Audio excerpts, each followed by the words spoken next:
இந்த மாலை வேளையிலும் கர்த்தர் உங்களோடு பேசுவாராக. கர்த்தர் உங்களுடைய கஷ்டத்தை நீக்குவாராக. கர்த்தர் உங்களுடைய கடன் பிரச்சனையை மாற்றுவாராக. கர்த்தர் உங்களுடைய கண்ணீரை துடைப்பாராக. ஆண்டவரே கர்த்தாவே, இந்த மாலை வேளையில் கர்த்தாவே, துயரத்தோடு கஷ்டத்தோடு ஆண்டவரே வாழ்க்கையினுடைய போராட்டத்தில் காணப்படுகிற ஒவ்வொருவருக்கும் நீர் விடுவிலியாக இருப்பீராக. ஆண்டவரே கர்த்தாவே, பந்து ஆண்டவரே சரியாக கரை சேர்க்க, வாழ்க்கையிலே சரியாக ஓடி முடிக்க பலன்தாங்க ஆண்டவரே. நன்மை செய்யுங்க தப்புனே, சோர்ந்து போக விடாதிருப்பீராக. இயேசு மூலம் வேண்டும் நல்ல பிதா, ஆமேன் ஆமேன். சங்கீதம் 144. என் கைகளை போருக்கும் என் விரல்களை யுத்தத்துக்கும் படிப்பிக்கிற என் கண்மலையாக கர்த்தருக்கு ஸ்தோத்திரம். கால்பந்து போட்டி, கர்த்தருக்கு பிரியமானவர்களே, ஒவ்வொரு போட்டியாக கடந்து இப்பொழுது கால்பந்து போட்டிக்கு வந்து நிற்கிறோம். கர்த்தருக்கு பிரியமானவர்களே, இந்த கால்பந்து போட்டி உங்களுக்கு நன்றாக தெரியும்.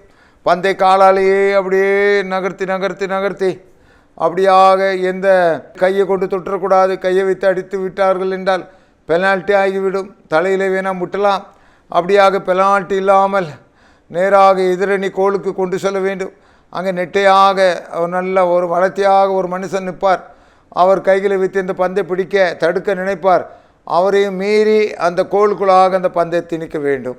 இதுதான் கால்பந்து போட்டி. கர்த்தருக்கு பிரியமானவர்களே, நிறைய நேரங்களிலே இந்த கால்பந்து போட்டி நிறைய பேருடைய வாழ்க்கையிலே நடக்கிறது. தானியேல் 6ஆம் அதிகாரம்.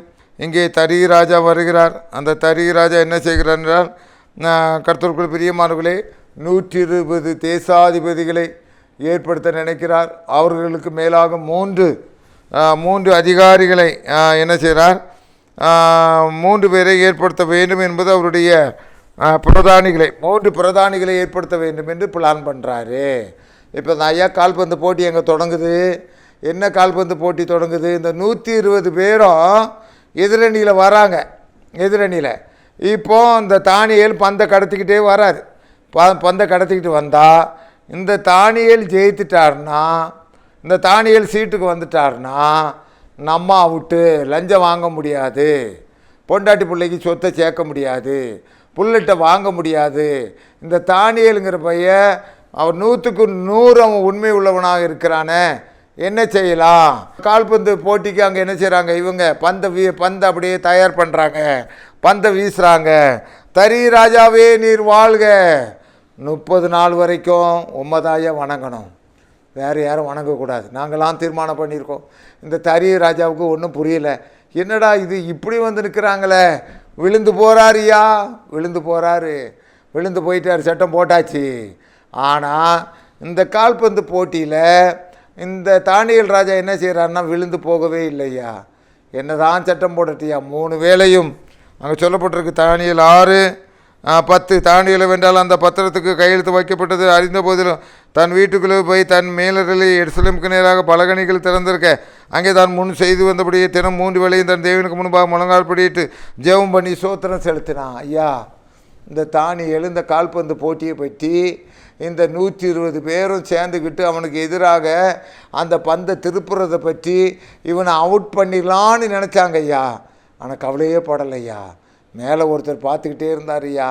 அந்த தரி ராஜாவுக்கே உண்மை தெரிஞ்சு போச்சு. ஐயோ, பத்திரத்தில் கையெழுத்து வச்சுட்டோமே, நம்ம என்ன செய்ய அப்படின்னு அவர் தவிச்சிட்டே இருந்தார் ஐயா. இப்போ பந்து அப்படியே மெல்ல மெல்ல போயாச்சியா. 120 பேரும் அப்படியே எக்காலத்தில் தானியலை பிடிச்சி என்ன செஞ்சாச்சு, இப்போ பிடிச்சி அந்த சிறைச்சாலைக்குள்ளே அங்கே வந்த சிங்கத்துக்குள்ளாக போட்டாச்சியா. சிங்கத்துக்குள்ளே போட்ட பிறகு அடுத்த நாள் காலையில் தானியேல் சொல்கிறான். தானியேல் 6:22.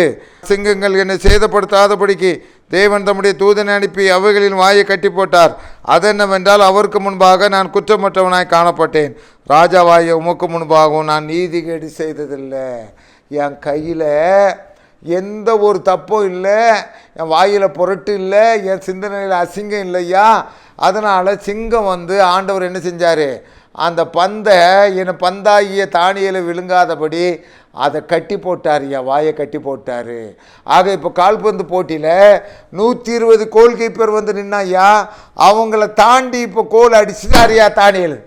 தானியேல் கோல் அடிச்சிட்டாரியா. 120 பேர் அவுட் பண்ணிட்டார்னா அடுத்த நாள் காலையில் ராஜா வந்து கேட்கும்போது சொன்னார், அந்த கோல் எப்படி அவருத்த கால்பந்தை கடத்தி நாட்களில் நகர்த்தி தானியில் எப்படி கோல் அடிக்க முடிஞ்சதுண்டா? 120 பேரையும் தாண்டி ஏன் கோல் அடிக்க முடிந்தது என்றால் கைகள் சுத்தமாக இருந்தது, வாழ்க்கை சுத்தமாக இருந்தது. கர்த்தருக்கு பிரியமானவனே, எத்தனை தடைகள் வந்தாலும் சரி, நீ கால்பந்து போட்டியில் வெற்றி பெறலாம், வாழ்க்கைங்கிற பந்தயத்தில் வெற்றி பெற்று விடலாம்.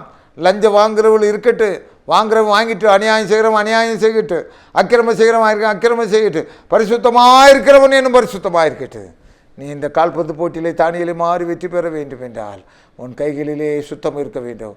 அப்பொழுது கர்த்தர் உன்னை ஆசீர்வதிப்பார், கர்த்தர் உன்னை சகல தீமைக்கும் விலக்கி பாதுகாப்பார். ஜெபம் செய்வோம்.